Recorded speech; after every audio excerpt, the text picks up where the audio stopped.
Okay. Hi, I'm just going to share some things that I've been learning along the way in this journey in 12-step recovery. So here goes. Um, the inherited belief script, how gendered messages shape identity from before birth. We are fed a script before we can speak. And if I can find there we go. Before birth, when gender is known, an ultrasound reveals the sex, immediate shift in expectations. If you look at the top picture and they've identified it's a girl, right away, the girl is assigned specific language and specific um, identification markers, if you will. She's going to be cute, she's going to be sweet, she's going to be gentle, she's going to be helpful. But if it's a boy, if you look at the lower one, he gets a completely different script. People start telling him right away he's going to be strong, he's going to be a leader, he's going to be athletic and tough and strong. So we tell them exactly what they're going to be before they are even born. And moving right along, I have some pictures in this video, but not too many. So was able to make a few images of what our life trajectory is. And you've often heard it said that boys are easy, boys are so easy. And then they say girls are hard, girls are hard. Well, you know why? Is that boys are given one single path. They are the leader. No matter what else you want to say, they have one job, and that's to lead. But girls get several paths. And it's always we are going to be compliant and helpful and serving and sweet and submit. This is what we are told from before we are even born. So if you want to step outside of those predetermined roles, you're going to have a hell of a time doing it because society has decided that this is exactly the way things are supposed to be. And nobody questions it. During pregnancy, everything is different. Different futures are imagined. They have, according to the sex of the baby, they have different clothes, different nursery colors, they choose different names. You can read this for yourself. Comments begin. He's going to be a handful. She's going to be a sweetheart. Identity is assigned before personality exists. And I had to put this little quote in here from Barbara Streisand from the movie Yentl. Where is it written who I am supposed to be? It's not written who we are supposed to be. But someone tells us before we can even decide for ourselves. In infancy, these are the first lessons. Boys are encouraged to expand, which means they're encouraged to be bigger and explore and be strong and be smart and be bold. Girls are encouraged to shrink, be quiet, be sweet, be compliant, be helpful. Can you see how those are so much different? And our children are exposed to this from before they're even born. Language becomes instruction. Boys are told to speak up, take charge, try again, and they're encouraged to push forward. Girls, on the other hand, they hear, be nice, don't be bossy, don't make trouble. Can you see how girls are told to shrink back into the background and boys are encouraged to push forward? So there's a stereotype going on here that we have not even recognized because it is so ingrained in our societies. The lifelong effect expansion messages create entitlement to space, which means boys are taught they are entitled to take up space, to to own the room, in other words. But girls get messages that create permission seeking. Please, can I be here? Please, may I enter the room? Please, will you listen to me? And that's a stereotype that our girls are taught to be submissive and permission seeking. These are not personality traits. They are inherited belief scripts. Like Bill Wilson says in the AA Big Book, uh, life is like a stage and we are all actors on it. These are the very first scripts we are given, and we don't even know that we've been given them. Different clothes. Boys get practical, durable clothes built for movement, darker, bold colors, slogans on them, strong, brave, and smart. Girls get way different clothes, restrictive and decorative, and they're built for appearance. Light or pastel colors, and the slogans they have are cute, sweet, and pretty, like they're an ornament. Boys, their clothes say, I'm here. I am the ruler. I am the hero. I am strong. Girls' clothes say, I am on the sidelines. I am an ornament. I'm just here to look pretty and make him look good. So, more stereotypes. Different furniture. Everybody knows that children get different furniture. You just look and see what you go and buy. When you buy furniture for a granddaughter or a grandson, what do you pick? Boys get furniture with space to climb, explore, and sprawl. Their themes of their furniture is adventure, vehicles, and tools. Their furniture is built for action. Girls, on the other hand, get smaller, decorative spaces. They get theme furniture like dolls and kitchens and caretaking.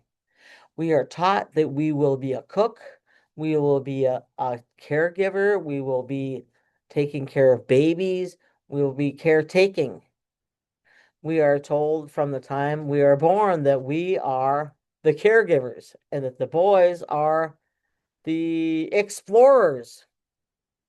And oh, girls' furniture is built for containment. Like a little kitchen set or a little, I don't know, indoor furniture, just like a little house. Boys get furniture that says outdoors.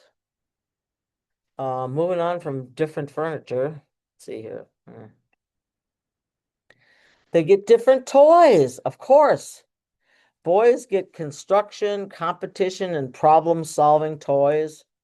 They're encourages mastery and control, and the focus is on external things. Like I know when my husband Rick was growing up, he had a erector set, and it's all about engineering and building and those kinds of things. For girls, the toys they get are dolls, domestic play, and beauty sets. Ornamental. Again, here girls are taught that we are ornamental and that we don't have the capacity, maybe, to be more than that. And all of the girls' toys encourage caretaking and self-monitoring. It all has to do with relationships, how we relate to other people. The message beneath the objects. These are not neutral choices. They teach who gets to act, who adapts, who shapes the world, who maintains harmony. The script is learned before language.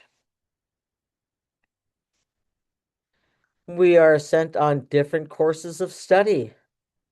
Boys encouraged towards math, science, and engineering. They are praised for curiosity and risk taking.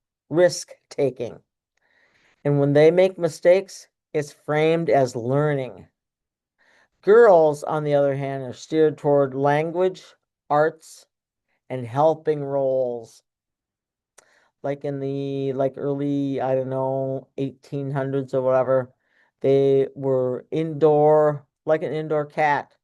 They were taught the piano, they were taught art, how to draw and paint, and nothing of science, nothing of literature. They're praised for neatness and compliance. And any mistakes women make are framed as a personal failure. So if we aren't perfect, we're the only other choice is failure. So these are the messages that our girls get when they're growing up. I know I got those messages too. We have different physical fitness paths. Boys train for strength, endurance, and competition. Rah, rah. Their aggression is channeled into sports. Their bodies are viewed as instruments. For girls, we are trained for thinness, flexibility, and appearance. Here again, ornaments. Women are trained to be ornaments, ornamental. Strength is discouraged, like, oh, how could that woman be a bodybuilder? Oh, that looks horrible. Because she's not what society has deemed as normal.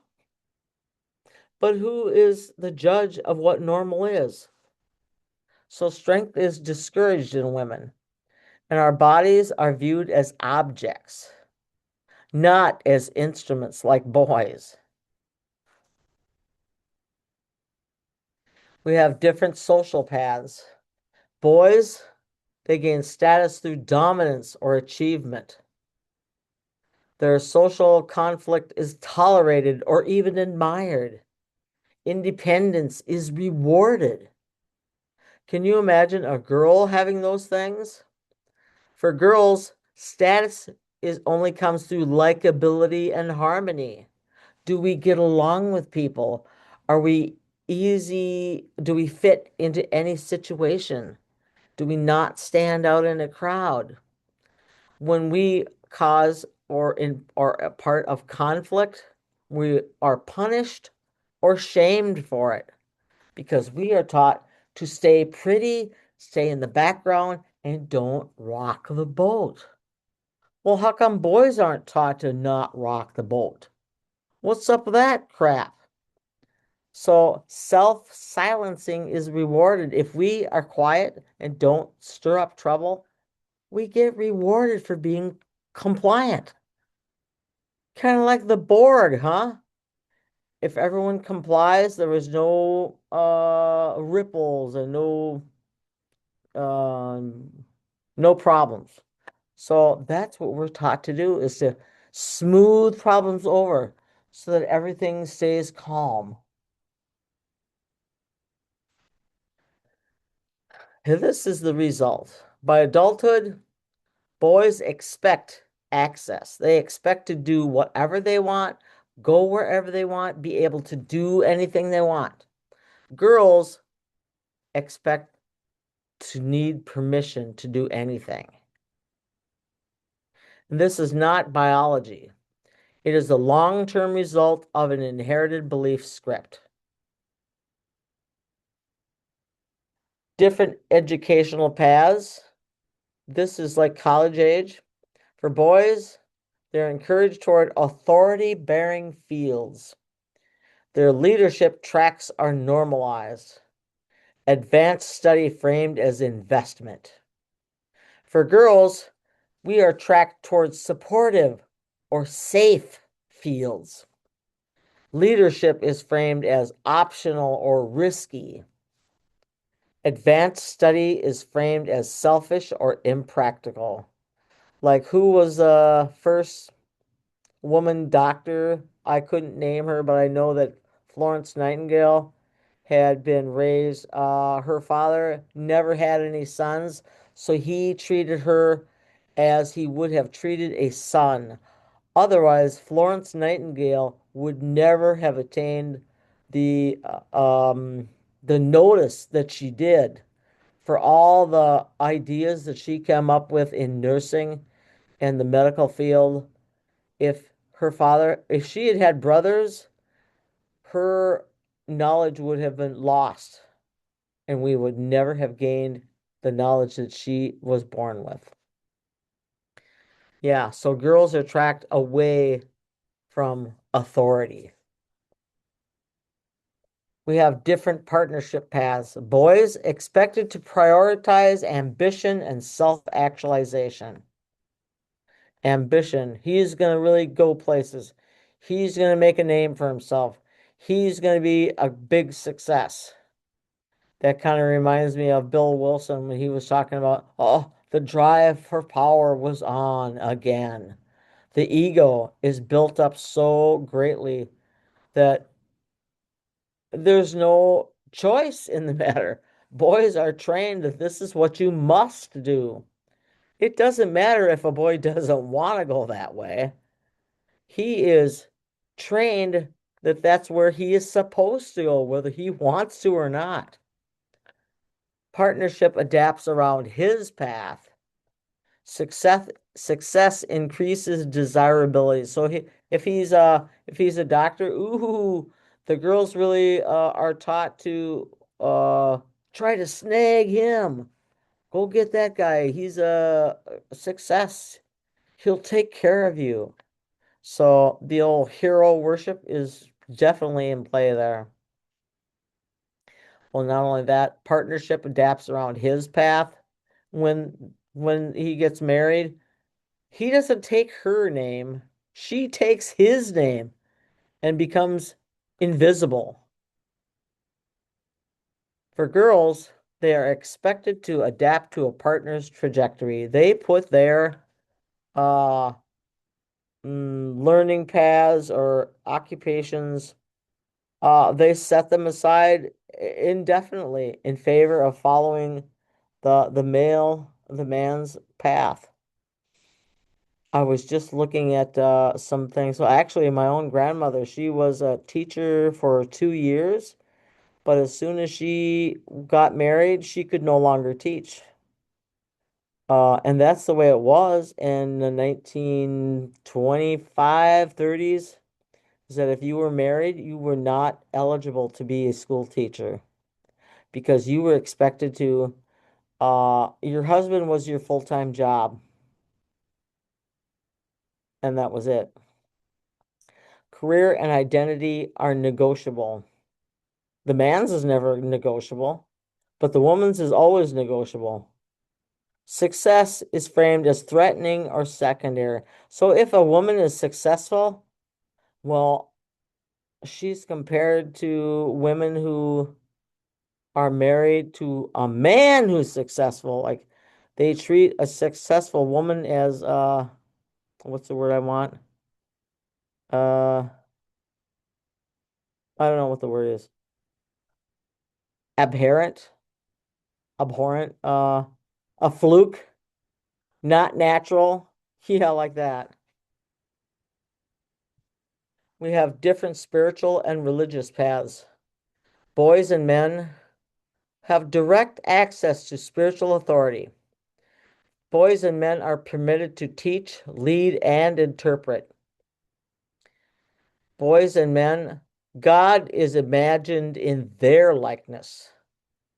But for girls and women, we have mediated access to the sacred, which means we need to go through someone else to access God. We are restricted from authority roles. Our virtue is defined as obedience and submission. Like in that first couple slides where the girls are taught as babies that they're going to be, their trajectory is submission and to serve. Occupations historically are explicitly off limits to girls. Well, religious leadership and priesthood, historically and explicitly off limits. There have been some changes in that, but they're really not much more than tokens so that they can be pointed to and say, hey, see, there's 16 million priests, but see, here's 10 women. And that's supposed to make it fair again? Yeah, it's not. Political office and lawmaking. Women who try to get into those fields are attacked as not as unnatural, as hysterical, as unreliable, untrustworthy, and it's bullshit. Property ownership and inheritance. For many thousands of years, women were not allowed to own or inherit. In fact, they were part of the inheritance of men. They were owned, they were property of men, they were inherited by other men. They're also off limits to skilled trades and guilds because some occupations are just a man's world and women are not welcome in that area. I recently watched a movie called North Country with Charlize Theron and I can't remember the gal's name, but it happened in northern Minnesota where the first sexual harassment suit, class action sexual harassment suit was brought to the company where the women were harassed constantly by the men there in order to drive them away. And if you've never watched that movie, go and watch it. You will be appalled at the actions that the men took towards the women who just wanted a job and a paycheck. And if ever you've been ashamed of the actions of people in this country, I could not be more ashamed of how those women were treated. Military command. Well, there are a few women who are in military commands, but I don't think there are any like in the very top level. It's all been men. And even to break the ceiling of having a woman president in the United States has not happened yet.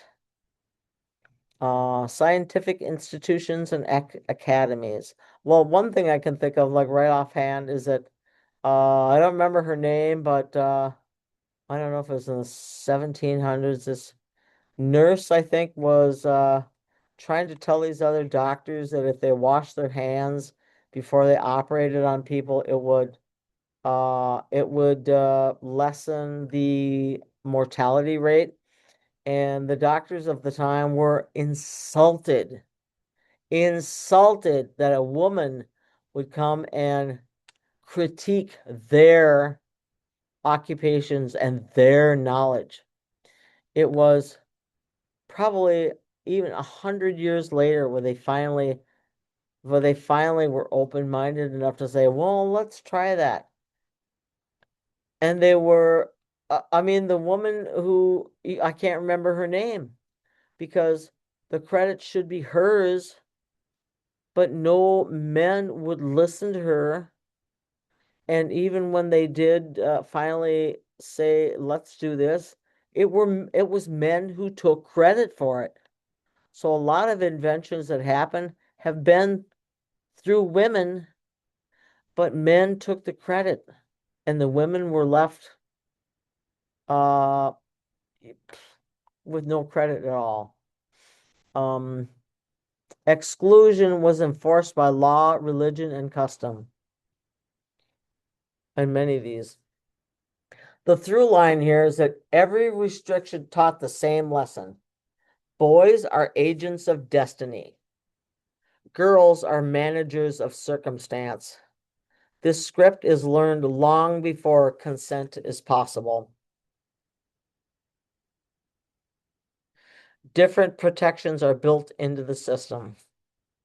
Protections for boys and men.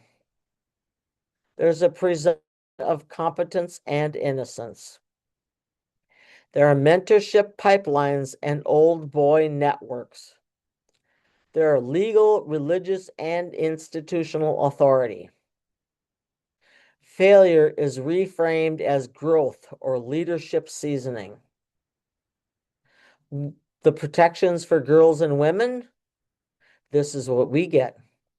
Conditional protection through compliance.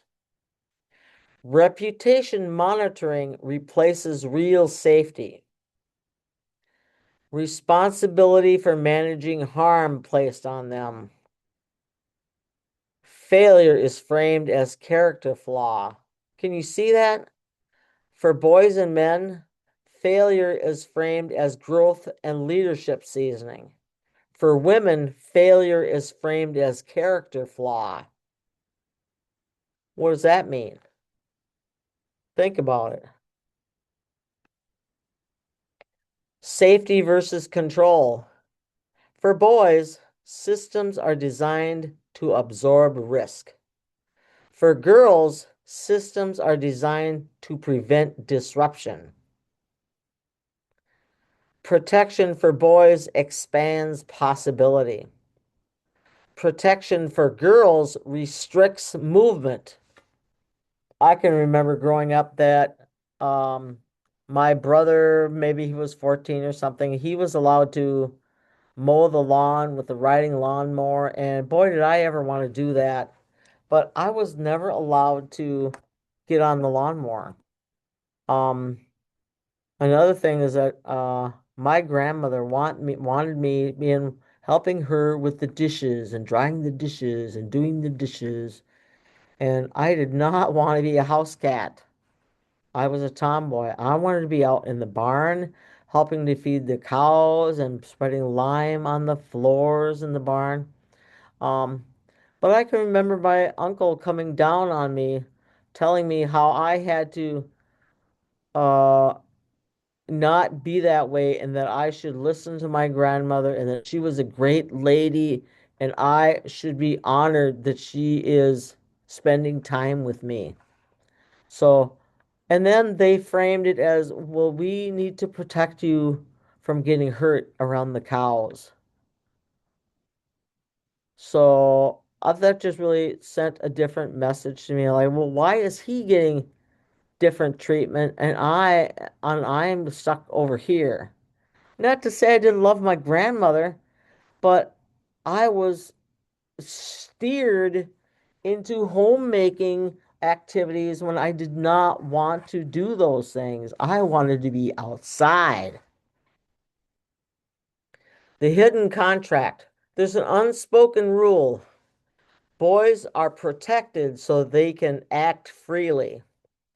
Girls are controlled so others remain comfortable. This contract is inherited, not chosen. So if you're a girl or woman, do you find yourself that you have to keep things under control to make sure everyone else is comfortable? Like you are the hostess and you make sure everyone is taken care of and you are in the caregiving role.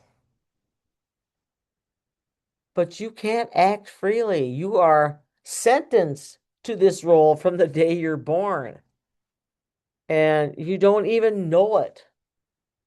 Anyway, moving on. Oh, there's not much to move on to. So I hope you enjoyed this slideshow and if you have any comments, I don't know, pass it on to somebody else and share it and see if you have some conversation that you can have with other people who are like-minded. Okay, well, thanks for listening and thanks for coming along with me. I'm gonna try to find my place to turn this thing off. Okay. Okay.